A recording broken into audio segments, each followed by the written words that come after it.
Yeah. Supposedly there's like the ether or the prana or something like this that they consume, like the vital life energy from the sun and from the oxygen or something. And I said, oh, okay, that's fine, no problem. I'll throw some prana on the pot before.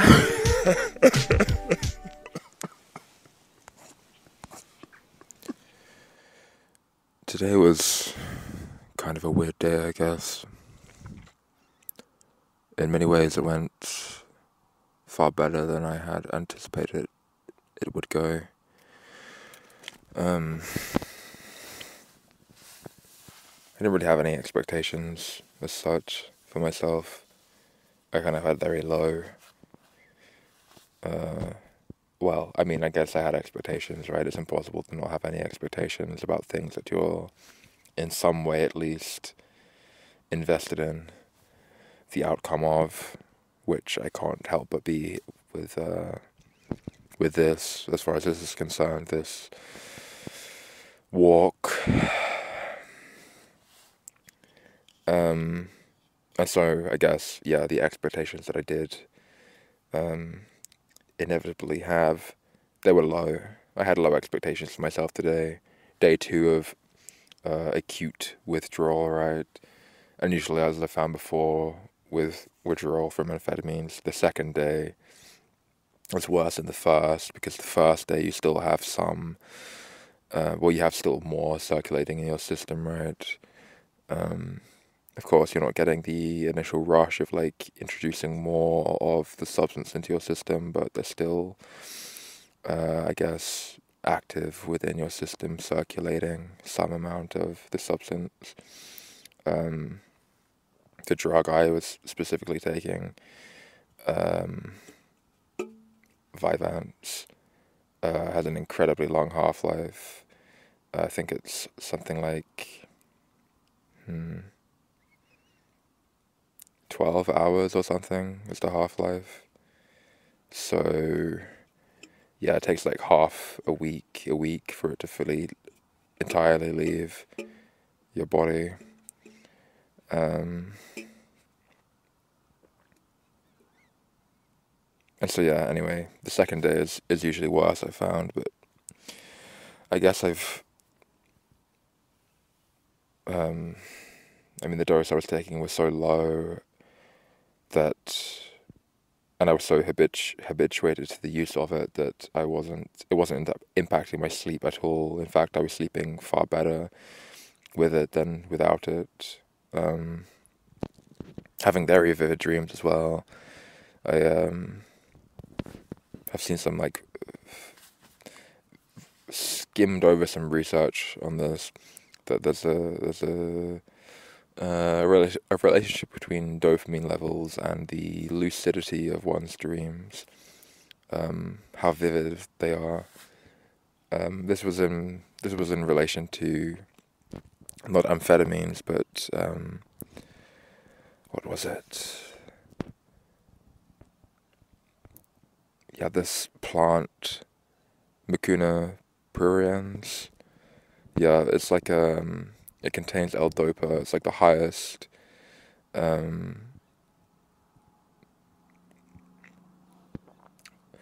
the plant. It's the plant that can be found within the world that contains the highest amount of this compound called L-Dopa, which is a direct precursor to dopamine.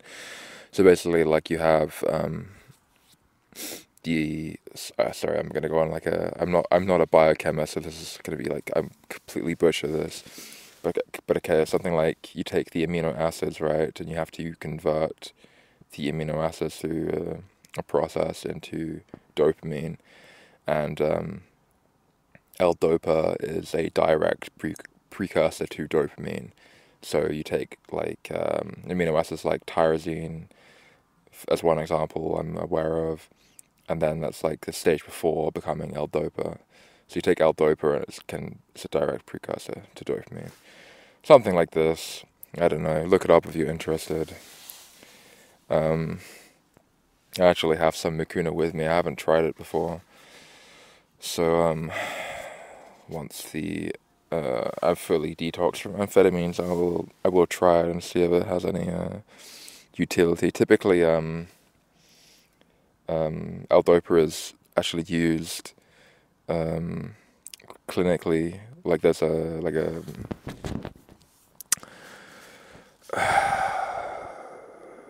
how to put it. Like you can get pure pharmaceutical grade L-Dopa, and it's used to treat or a drug that's like made from such. Because drug companies do this, they like add things so they can patent it. I don't think you can patent just pure L-Dopa because it's a direct plant extract or whatever. So they have to add things, and then they can patent it and charge a lot of money for it.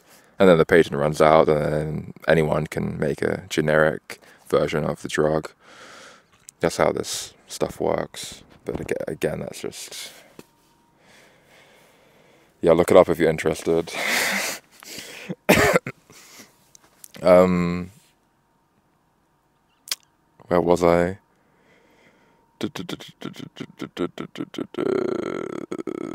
Oh yeah, L-Dopa. Like the drug is made from, I think it's called like Levapro or something like this. No, not. I think that's an antidepressant. I don't know. Maybe not. But anyway, there's a drug that's made from L-Dopa that they use typically to treat Parkinson's.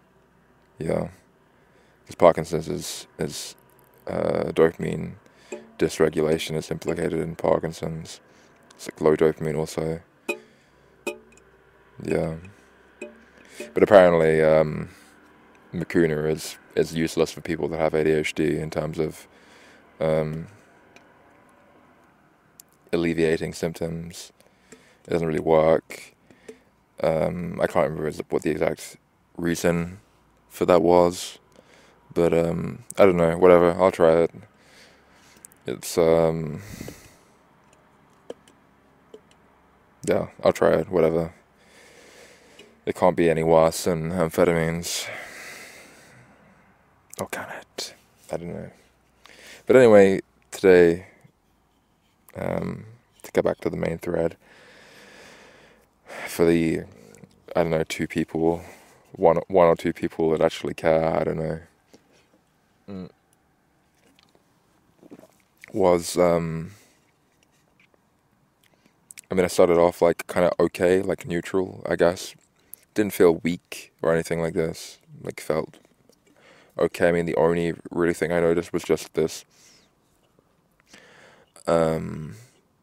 same as yesterday, like the flatness, emotional flatness, and this just like a less motivation, less enthusiasm, but physically pretty similar, I suppose.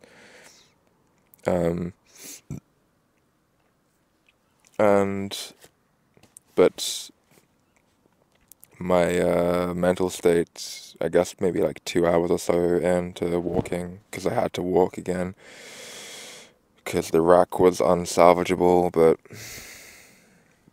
I'm not really too concerned about it. I mean, sure, like the money or whatever is stupid, but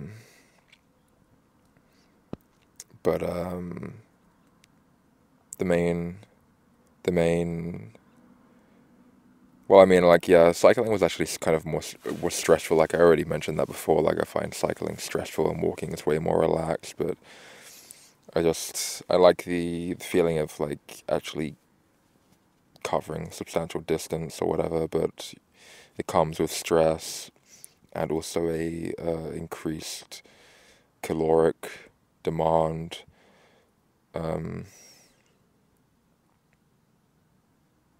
So yeah, walking I can get away with eating basically nothing really, relative to the amount of activity I'm doing, and my weight and so on. Like it's kind of intriguing actually.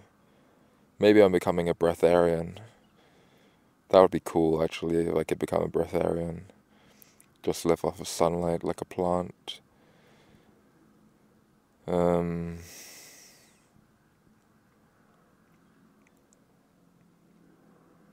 Yeah, this is the other thing I can notice as well. Like I'm definitely like becoming way more tangential, rambly forgetting what I'm saying. This is definitely like, you can tell the difference, I think, maybe, I don't know, maybe not, but I can tell the difference.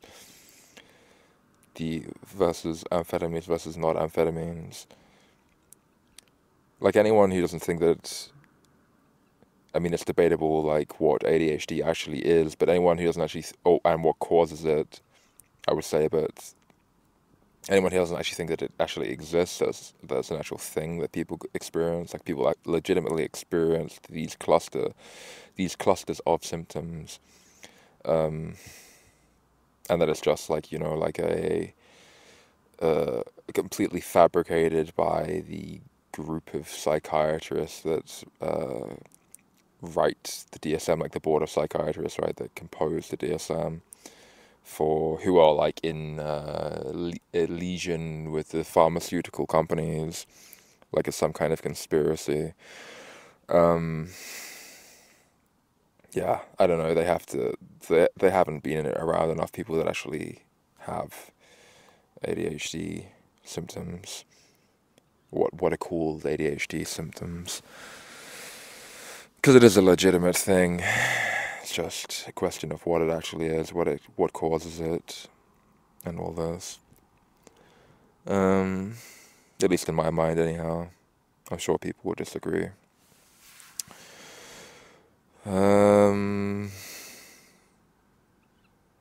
Yeah, where was I?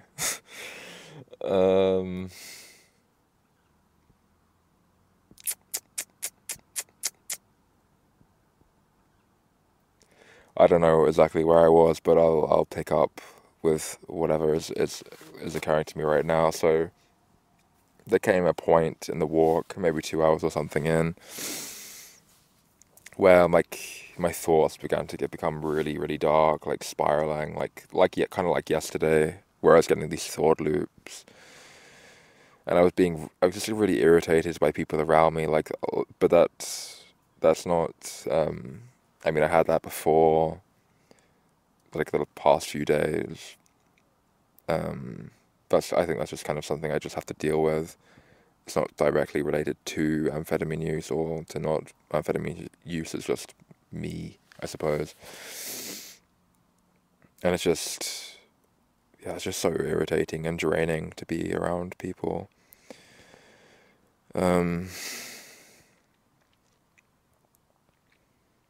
And yeah, like also like yesterday, things began to spiral when I was having to do like an excessive amount of navigation, like rechecking maps, realizing I was going the wrong way, having to turn around, just stopping and starting, lots of waiting at traffic lights and stuff like this. And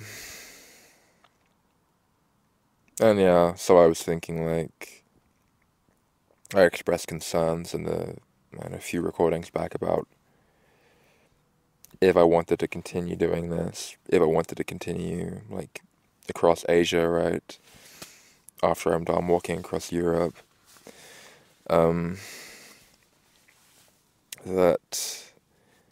I would have to either go through the Middle East or Russia.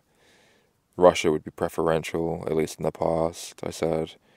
But my concern was the current political situation, the tensions between like the Western NATO countries, right, and Russia, and how welcome someone from one of these enemy countries would actually be within Russia, even though they have nothing to do with anything of what's going on. And also my concern was, the government thinking that I'm potentially a spy of some sorts, which, I don't know, even to me, I thought perhaps it was a little far-fetched, but I actually was informed just yesterday that, no, that's not a far-fetched concern at all, that there have been cases of that have, in fact, occurred.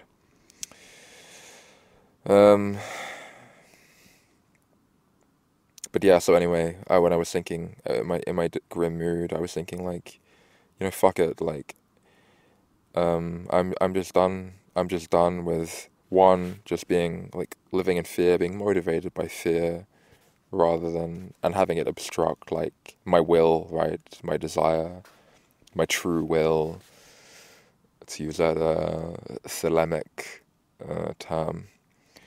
Um, I'm done with all that shit. Like, just done with it, because where has it got me? It's just made me miserable. It's made me like repressed. Um, it's just like bound up all of this energy. It hasn't been allowed its free course, and it's created all of these tensions and like conquers within me. And so, I was thinking like, and so it's like, what is the worst that can happen, right? I don't follow my true will. I don't allow it its free course, and I continue being, with what's occurred before, being miserable and in pain. Or I take the quote unquote risk and proceed with whatever it is that I'm being compelled to do, irrespective of what the consequences are, irrespective of, whether, I don't know, I get fucked up in some way as a result of such. I was just thinking like, yeah, whatever, come at me, bruh, kind of thing. um, like, you're like, fuck it, like, I don't really give a shit anymore. I'm fucking ready to die. Like, let's just fucking end this. Let's just end this. Let's finish this shit. Because I'm just done with just being, trying to play along, play it safe, trying to be comfortable, even though comfort turns into discomfort.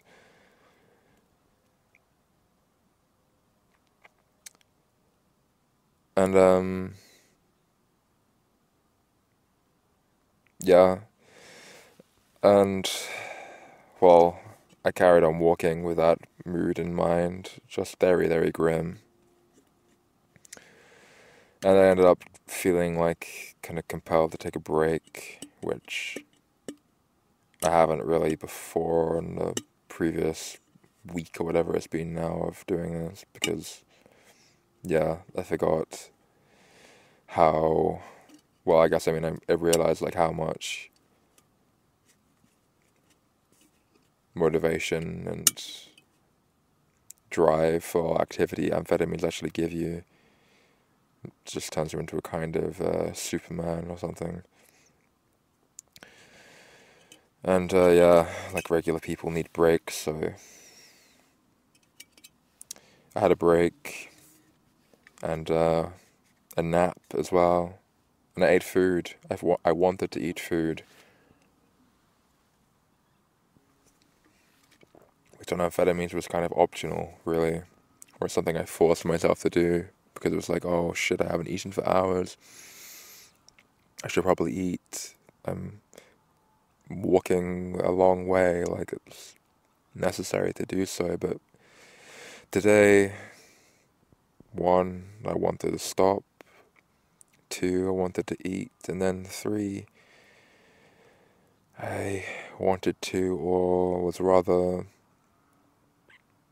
driven into taking a nap, which is something that I used to do all the time, basically every day before amphetamines, having a nap.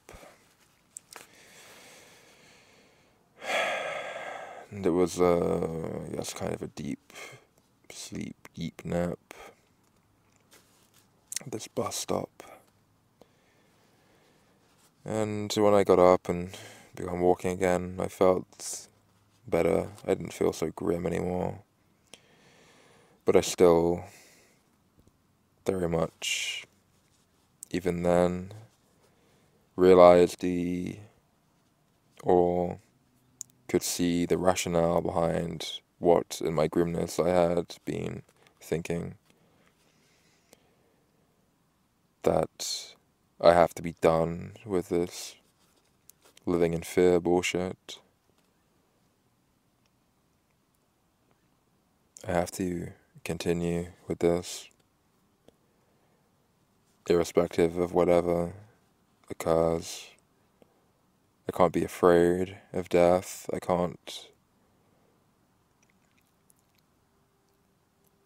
just can't. It's absurd to fear it when it's an inevitability in any case, in any event. Can't outrun it.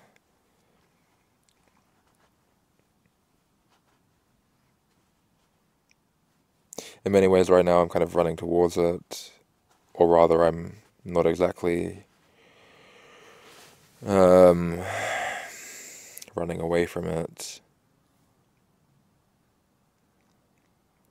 I would say that in large part I'm kind of passively suicidal, and have been for at least 2 years now. But it's freed me up in many ways, and yeah, it has made like a drastic impact on my life, in the way that I conduct myself, in the things that I do, the things that I'm drawn to.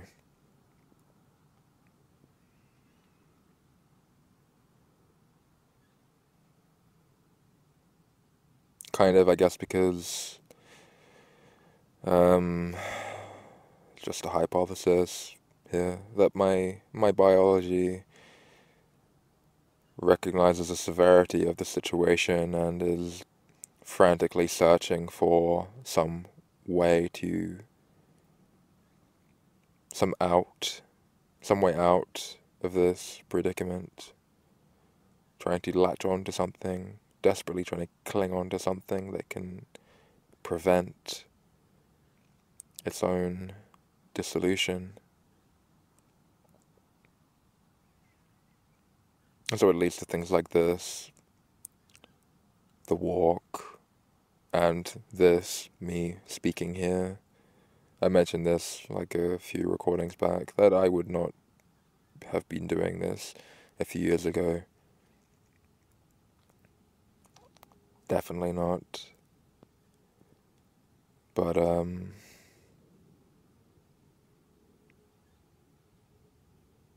yeah. So, physically I feel pretty fine, to be honest. I don't think that, I have anything to worry about in terms of not being able to continue with this, because I don't have access to amphetamines anymore. It's more of a mental game, I think, that I have to contend with. But I have other ways of finding motivation, yeah, which is kind of what I've just been talking about.